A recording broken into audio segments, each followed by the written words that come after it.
Assalamualaikum and hi everyone. My name Norfara Adira Miti Muhammad Sani from IC 1102CA. Today I'm going to present about primary privacy issues. Do you know what the meaning of privacy? So here it is.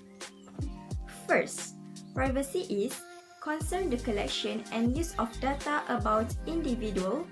Second, privacy is involve collecting, storing, and disseminating information. Next, I will show you 3 types of primary privacy issues. First, accuracy. Second, property. Third, access. We have discussed about privacy just now. For my part, I will present about accuracy. As we know, accuracy is a types of primary privacy issues. So, do you know what the meaning of accuracy? Here it is. First, accuracy is responsibility of those who collect data. Second, accuracy must be secure and correct. Third, accuracy involves the authenticity, fidelity, and accuracy of information that is collected and processed. Fourth, the accuracy or the correctness of information assumes real importance for society as computers comes to dominate in corporate record-keeping activities. Lastly, I will present about the impacts on accuracy. There are 2 impacts on accuracy. First, negative impacts. Second, positive impacts. Here it is. I will tell the negative impacts first. Inaccurate data creates inaccurate information. If data that is entered into a system is incorrect, ultimately the information provided as a result of the system processes will be incorrect. Nobody will want to use a system with incorrect information. Time and tools. Validation rules take time to set up and require data to be entered under strict requirements, specific data types, and character lengths. Verification requires users having the patience to read and double-check information once it has been entered. Next, I will tell about positive impacts. Data being cross-checked. Validation and verification tools assist users in double-checking that data is correct on entry. Improved quality of information through the incorporation of validation and verification techniques. A system is more likely to produce accurate information that is of value to its users.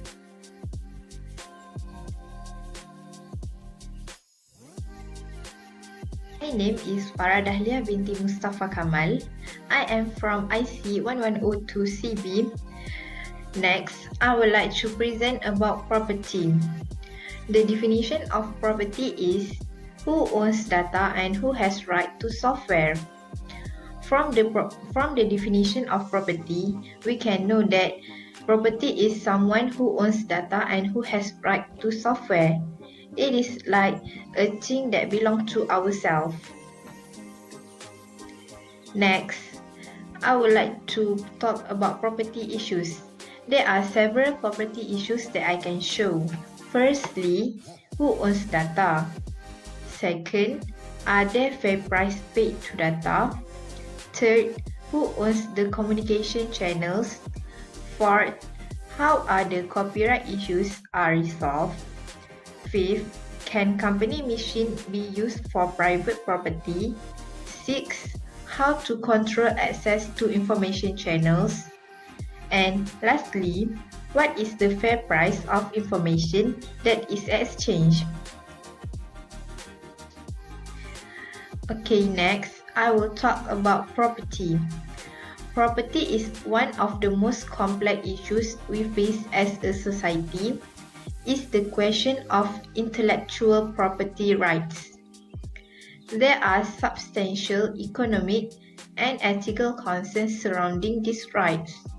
Concerns revolving around the special attributes of information itself and the means by which it is transmitted.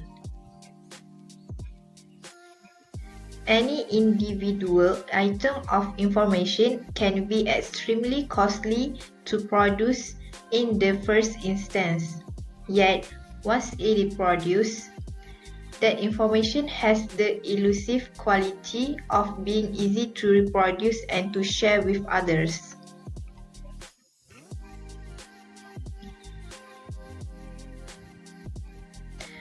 Moreover, this replication can take place without destroying the original. This makes information hard to safeguard since, unlike tangible property, it becomes communicable and hard to keep it to oneself. It is even difficult to secure appropriate reimbursement when somebody else uses your information.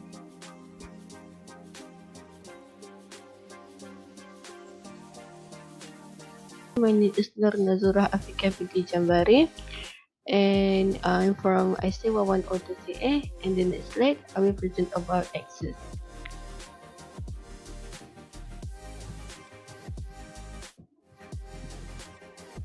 Okay, the common issues they are faced by the users who provides the means of permitted access to information, who has access to the data, should disabled workers be given their own means of access to computer, what safety measures should accompany this, what, when, and how does the organization have to demand or require information, and how much should be charged for access.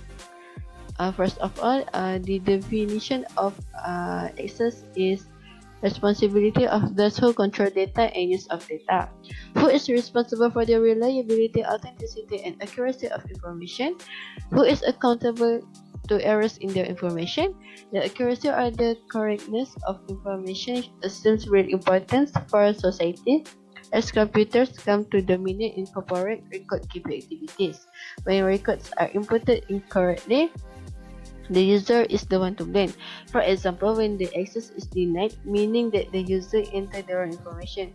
For example, when you want to access your Google account, you need to enter the password. So, if you enter the wrong password, then you cannot access to your account. So that's when you need to reset it or make a new password.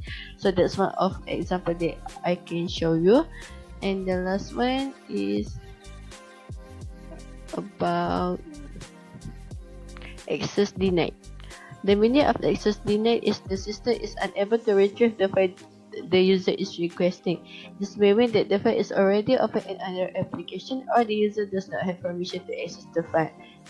And the last one is access rights. There are permissions that are granted to a user or to an application to read, write, and erase files in the computer.